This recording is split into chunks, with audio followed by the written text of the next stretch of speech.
Good morning. This morning I want to share a story, military related story, and I'm doing it in English for the benefit of my international buddies who does not understand Afrikaans. So this one happened in early 2001, 2002, somewhere there. There's five of us. We were smuggled into Ghana from South Africa. And why do I say smuggled? So it was two colonels, two lieutenant colonels, and a sergeant major. We had to go to Ghana. We were tasked by the chief of the National Defense Force in South Africa to go to Ghana, actually defense minister, to go to Ghana because there was a civil war in Liberia. And they went into peace talks and they decided to have an interim president. And that guy, Mr. Bryant, he was not in Liberia, he was hiding in Ghana. So we had to go see him in Ghana to discuss training his bodyguards that he's going to have to use while he's the interim president. He met with our defense minister from South Africa somewhere in some African place, and he liked the VIP protection unit, the guys who was protecting our defense minister, who was my people. And he decided South African Defense Force must train his bodyguards. So that's the reason. So we were informed to report to the Air Force Base on a Sunday morning to get ready to fly to Ghana. Five of us. So we got all our official military passports and all the things we have and some advance cash money. And we reported Sunday morning early at Air Force Base Waterkloof. And we thought by then we're going to get a service van that's going to take us to Johannesburg International Airport, and we're going to fly from there direct to Ghana because there is a direct flight from Johannesburg International to Ghana. But that didn't happen. As we got there, there was a private jet waiting for us, a civilian private jet flown by two Air Force majors. And now these two majors were citizen force majors, but they were in uniform.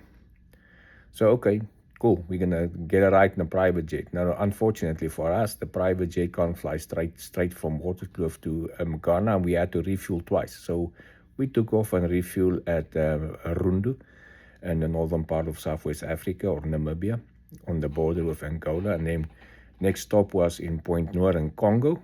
And then we crossed over the ocean to Ghana. And we landed late afternoon in Ghana. At Ghana International, we taxied to the Air Force side or the military side.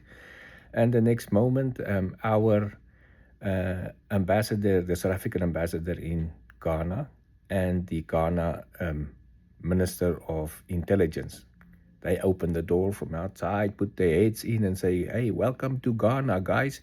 We do not want to see your passports or your uniforms. And we knew we were smuggled into Ghana. So, hey, we jumped on a couple of vehicles, drove to a hotel. We're now tourists. We were there for about 5 days.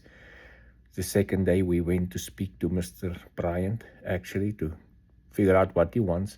So we approached a big estate. It's called the Australia House. This was the previous Australian ambassador's residence. It's like a big mansion there in the middle of nowhere. As we drive up to this big mansion, you just see guys everywhere, civilian guys with AK-47s all over the property, some on the roof, some on the sides. We came in, met these staff members. They asked, who's the subject matter expert? I said, it's me.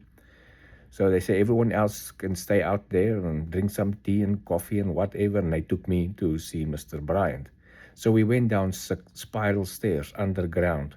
And I assume about 3 or 4 stories underground. He had an underground bunker. I went down. On my way down, I passed another 3 or 4 civilians with AK-47s. And at the bottom, there's a big door, like a vault door for the bank. We went in there, and then we found his office and his living quarters. And he was in his office, a big guy, nice fellow, Mr. Bryant. We chatted a while, and he said, well, I need 40 bodyguards. I said, okay, no problem. We discussed whether we're going to train them in Ghana or train them in South Africa. And then I asked who's the people and so on. No, some of his family, some rebel leaders, some of these. Do they have official driver's license? No, they don't. I said, okay, we're going to have to train them in Ghana then because we can't do that in South Africa. Okay, that's settled. We can come here and train them in Ghana. So I said, you can give me, how many do you need? He said, no, I need 40 people. I said, cool. You can give me 40 at a time.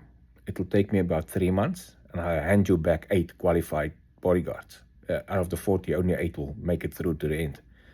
He looked at me funny. He said, nope, that's not going to work. He needs 40 of them 3 weeks from now. I said, oh, there's no ways we can train 40 of your people within 3 weeks and qualify them. There's just no ways we can do it because the standard we do in South Africa is very high.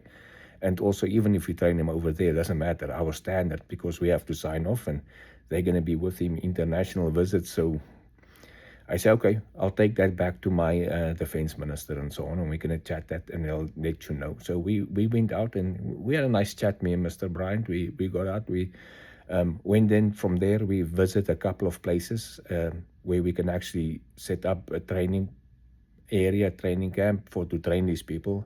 They showed us 1 or 2 old debunked military training areas that's not in use. Some of the barracks and some as mess facilities and a couple of nice places. We saw an old airfield that we can use for the driving training, a big hard stand that we can do offensive and defensive driving skills and the runway and some taxiways, so we can do a lot of driving on that area without going on public roads.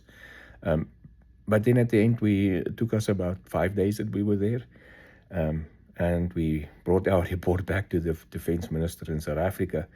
And we decided there's no ways we can train his people within just 3 weeks and have them qualified. So we can't put our stamp on that.